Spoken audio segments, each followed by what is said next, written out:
एमआयएमची महाराष्ट्रातील core committee बरखास्त करण्यात आलेली आहे। खासदार असदुद्दीन ओवैसी यांनी हा निर्णय घेतला आहे। एमआयएमचेच कार्यकर्ते एमआयएमच्या विरोधात गेल्याने हा निर्णय घेण्यात आला आहे। एमआयएमच्या नेत्यांचा पदाधिकाऱ्यांनी पुतळा जाळलेला आहे। लातूरमधली घटना आहे। लातूर जिल्ह्यातल्या एमआयएम पक्षातल्या कार्यकर्त्यांनी आणि पदाधिकाऱ्यांनी एमआयएम विरोधातच दंड थोपटलेत। पक्षाचे प्रमुख असदुद्दीन ओवैसी आणि आमदार इम्तियाज जलील यांच्यावर भ्रष्टाचाराचे आरोप कार्यकर्त्यांनी आणि पदाधिकाऱ्यांनी लावलेत। तसंच शिव्या देत सर्व एमआयएम नेत्यांचा पुतळा एमआयएमच्या कार्यकर्त्यांनी आणि पदाधिकाऱ्यांनी जाळलाय। मनपा निवडणूक डोळ्यासमोर ठेवून येत्या 7 तारखेला खासदार असदुद्दीन ओवैसी यांच्या सभेचं आयोजन लातूरात करण्यात आलंय।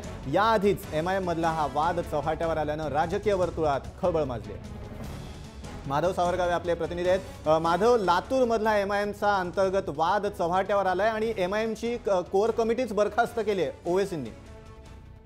अनिकेत, विधानसभा निवडणुकीच्या अगोदर राज्यामधल्या वेगवेगळ्या ठिकाणी आपण निवडणुका लढवाव्यात या हेतून एमआयएमचे पक्षप्रमुख असदुद्दीन ओवैसी यांनी कोर कमिटीची स्थापना केली होती।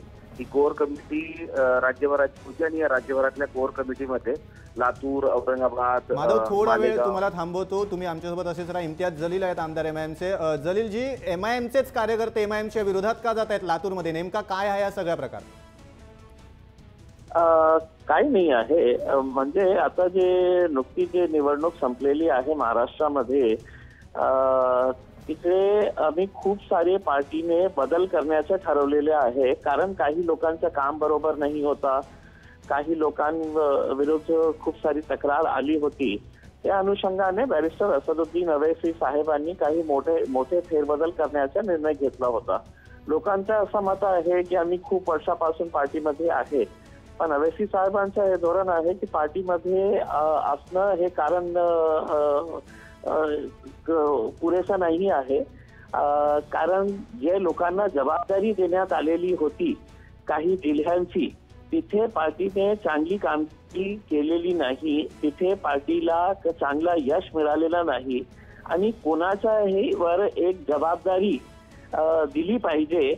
कारण आम्ही पार्टीने जेव्हा त्यांना हे रिस्पॉन्सिबिलिटी दिली होती तर अपेक्षित होतं की ते तिकडे काम करेल, चांगलं काम करेल, पण काही लोकांविरुद्ध तक्रार आलेली होती म्हणून ते काही लोकांना पार्टीतून काढण्यात आलेलं आहे आणि त्याचा रोष म्हणून हे सगळं काही चाललेलं आहे। पण पार्टीमध्ये कार्यकर्ते मात्र तुमच्यावर, स्पेशली व्यक्तिगत पातळीवर तुमच्यावर आणि असदुद्दीन ओवैसींवर भ्रष्टाचाराचे आरोप करतायत आणि म्हणून ते असं करतायत असं कार्यकर्त्यांचं म्हणणं आहे।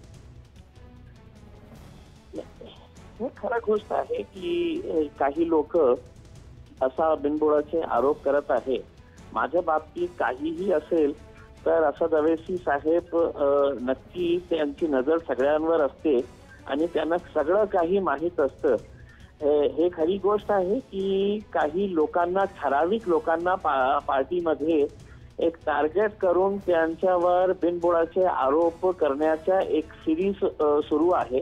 त्याचं मुख्य कारण हेच आहे की आम्ही पार्टीमध्ये जे लोक बरोबर काम करत नाही किंवा त्यांच्या विरुद्ध खूप सारी तक्रार आलेली आहे आणि त्याचाच परिणाम म्हणून हे असद ओवैसी साहेबांचा निर्णय आहे। माझा त्याचा काहीही हे नाही आहे।